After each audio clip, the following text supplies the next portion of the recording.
அந்த திருத்தலத்து வண்டிக்கத்தான் என்பவன் நமது மாளிகை மரத்தில் மரங்காலத்தில் கழிந்து கால்படுத்து கொண்டெடுத்து நேர்கூட்டாக கூட்டிக் கொண்டு நம்ம அரண்மனைக்கு பொழுதுக்கும் நேரத்தில் வந்தான்.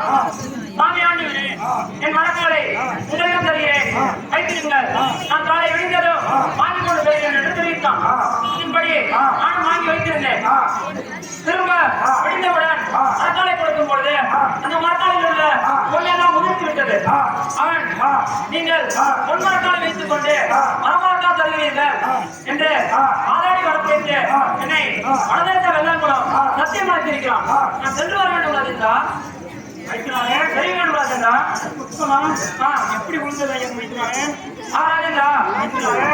அந்த மரக்காலி நம் தங்காளருக்கும் கிளியானது உட்கார்ந்து விளையாடி கொண்டிருந்தது. அந்த பொண்ணானது கிளியை நகரத்தில் ஒட்டி கொண்டது ராஜேந்திரா. ராஜேந்திரா அப்படி என்றால் என் கை மேலாகவும் சட்டம் கை கீழாகவும் என் கை கீழாகவும் சட்டம் கை மேலாகவும் மரக்கால் வாங்கியது உண்மை. எனவே நான் செய்ய வேண்டிய சத்தியத்தை நீங்கள் சென்று செய்ய தெரியும் என்று தெரிவித்தால் அந்த தட்டானவன் ஒப்புக்கொள்ள மாட்டான். எனவே நான் சென்று செய்ய வேண்டும் ராஜேந்திரா.